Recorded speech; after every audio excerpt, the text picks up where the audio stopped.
आइए, आज का लेक्चर है लेक्चर नंबर 8 और जो हम लोग लास्ट लेक्चर में पढ़ रहे थे एनर्जी इक्वेशन के बारे में, उसी लेक्चर में हम लोग आगे पढ़ते हैं। तो लास्ट लेक्चर में हम लोग काइनेटिक एनर्जी का इक्वेशन निकाल के आपको दिए थे कि हाफ एम ओमेगा स्क्वायर ए स्क्वायर माइनस वाई स्क्वायर होता है।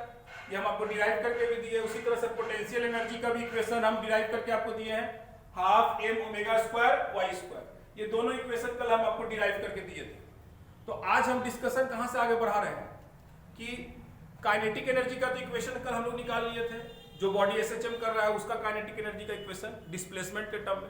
उसी तरह से पोटेंशियल एनर्जी का भी इक्वेशन उसका डिराइव किए थे डिस्प्लेसमेंट के टर्म में। अगर हम काइनेटिक और पोटेंशियल एनर्जी को जोड़ दें तो हम जानते हैं कि kinetic energy plus potential energy क्या हो जाता है, मैकेनिकल एनर्जी, यांत्रिक ऊर्जा, या उसको टोटल एनर्जी भी कहेंगे।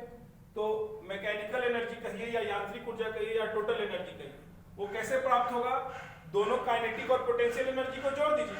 तो अगर इन दोनों इक्वेशन को अगर हम यहाँ जोड़ दें तो यहाँ से half m omega square, half m omega square क्या है, बाहर आ गया। तो हाफ एम ओमेगा स्क्वायर बाहर आ गया तो उसके बाद a square minus y square और यहाँ से y square. Half m omega square common लेके बाहर ले लिए दोनों जगह से, तो a square minus y square यहाँ बचा और यहाँ से सिर्फ वाई स्क्वायर बचा। तो ये दोनों कैंसिल्ड होके फाइनली इक्वेशन क्या आ गया, हाफ एम ओमेगा स्क्वायर ए स्क्वायर। ये टोटल एनर्जी यानी यांत्रिक ऊर्जा यानी मैकेनिकल एनर्जी का ये इक्वेशन आ रहा है। तो इसमें गौर करने वाली क्या बात है कि इसमें कोई वाई का टर्म नहीं है। तो वाई का टर्म नहीं है, इसका मतलब कि ये जो टोटल एनर्जी होगा जो बॉडी एसएचएम कर रहा है उसका जो टोटल एनर्जी होगा वो वाई पे डिपेंड नहीं कर रहा है, यानी वो डिस्प्लेसमेंट पे डिपेंड नहीं कर रहा है। यानी बॉडी एसएचएम करने के दौरान किसी भी डिस्प्लेसमेंट पे हो उसका यांत्रिक ऊर्जा, उसका मैकेनिकल एनर्जी फिक्स्ड होगा, एक कांस्टेंट वैल्यू होगा। और वो कांस्टेंट वैल्यू कितना होगा, हाफ एम ओमेगा स्क्वायर ए स्क्वायर। ये फिक्स्ड है, ये डिस्प्लेसमेंट पे डिपेंड नहीं कर रहा है। तो इसको हम एक ग्राफ से यहाँ पे दिखलाए। यहाँ पे आपको 3 ग्राफ मिल रहा है। देखिए, एक ऐसा ग्राफ है, एक ऐसा है और एक स्ट्रेट है। तो इस ग्राफ को हम लोग स्टडी करें।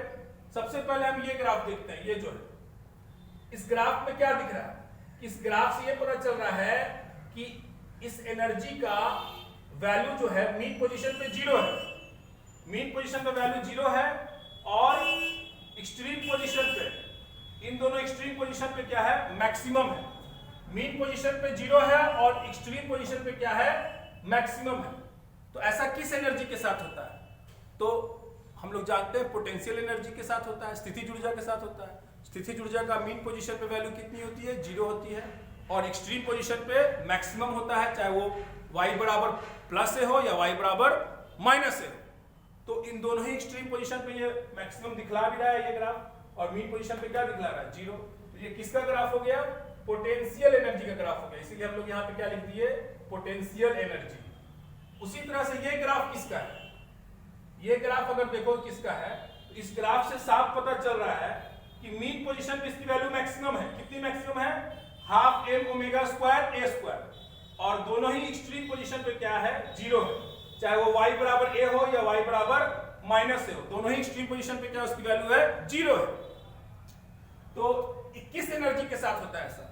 तो भाई काइनेटिक एनर्जी के साथ होता है। काइनेटिक एनर्जी का मीन पोजीशन पे वैल्यू कितना होता है, मैक्सिमम होता है, हाफ एम ओमेगा स्क्वायर ए स्क्वायर होता है मैक्सिमम वैल्यू। और दोनों ही एक्सट्रीम पोजीशन पे काइनेटिक एनर्जी की वैल्यू क्या होती है, 0 होती है। तो ये ग्राफ किसको रिप्रेजेंट कर रहा है, जो बॉडी एसएचएम कर रहा है उसके काइनेटिक एनर्जी को रिप्रेजेंट कर रहा है। अगर हम टोटल एनर्जी यानी मैकेनिकल एनर्जी की बात करें तो मैकेनिकल एनर्जी का वैल्यू क्या दिखा है कि ये कहीं से भी y पे डिपेंड नहीं कर रहा है। इसकी वैल्यू फिक्स्ड होगी, कांस्टेंट होगी, चाहे जो भी डिस्प्लेसमेंट हो उसकी वैल्यू y पे यानी डिस्प्लेसमेंट पे डिपेंड नहीं कर रही है, वो एक फिक्स्ड और कांस्टेंट वैल्यू होगा। और ये कांस्टेंट कितना कांस्टेंट होगा, हाफ एम ओमेगा स्क्वायर ए स्क्वायर।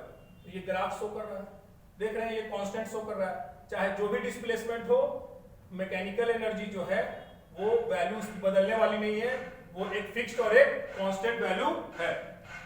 तो ये ग्राफ से हमको तीनों एनर्जी का जो बॉडी एसएचएम कर रहा है उसके काइनेटिक एनर्जी, पोटेंशियल एनर्जी और उसके मैकेनिकल एनर्जी, तीनों को हम ग्राफ से यहाँ शो किए। अब इसमें एक ये जो पॉइंट है, ये दोनों पॉइंट यहाँ पे इंटरसेक्ट हो रहा है, ये काइनेटिक एनर्जी वाला और ये पोटेंशियल एनर्जी वाला, दोनों का ग्राफ जहां इंटरसेक्ट हो रहा है वहां पे हम कह सकते हैं कि ये दोनों की वैल्यू बराबर है, तभी तो इंटरसेक्ट हो रहा है, दोनों की वैल्यू बराबर है। तो हम यहाँ पे देख ले कि वो कितने डिस्प्लेसमेंट पे होना, काइनेटिक एनर्जी और पोटेंशियल एनर्जी जो बॉडी एसएचएम कर रहा है वो कितने डिस्प्लेसमेंट पे बराबर हो रहा है। जब वो मीन पोजीशन से एसएचएम करना स्टार्ट किया तो बराबर बस देखना है, तो क्या करना है, काइनेटिक एनर्जी और पोटेंशियल एनर्जी को बराबर करो, दोनों के इक्वेशन को बराबर किए, दोनों का इक्वेशन हम पहले ही डिराइव करके आपको दिखा चुके हैं, दोनों को बराबर करिएगा तो ये half m omega square cancel हो जाएगा और a square minus y square बराबर वाई स्क्वायर, यहां से ये वाई स्क्वायर उधर गया तो 2y स्क्वायर बराबर a स्क्वायर। यहां से इसको सॉल्व किए तो y का वैल्यू कितना आया, plus minus a upon root 2, यानी a अपॉन रूट 2, यानी प्लस माइनस मतलब कि एक बार यहां पर और एक बार यहां पर और यहां पर काइनेटिक एनर्जी और पोटेंशियल एनर्जी जो बॉडी एसएचएम कर रहा है उसका बराबर हो रहा है। इसीलिए यहां पे जो इंटरसेक्शन पॉइंट है जहां पे हम समझ रहे हैं कि काइनेटिक और पोटेंशियल एनर्जी बराबर है, उस डिस्प्लेसमेंट को कितना मार्क किए हैं, यहाँ पे a बाई रूट 2 किए हैं और यहाँ पे माइनस a बाई रूट 2 किए हैं। तो ये plus minus a by root 2 पे जो बॉडी एसएचएम कर रहा है उसका काइनेटिक और पोटेंशियल एनर्जी बराबर हो रहा है। तो ये अभी आपका एनर्जी के बारे में लेक्चर चल रहा है और एनर्जी के बारे में और थोड़ा हम और आगे डिटेल में जाएंगे, लेकिन अगले लेक्चर में, इस लेक्चर के लिए इतना।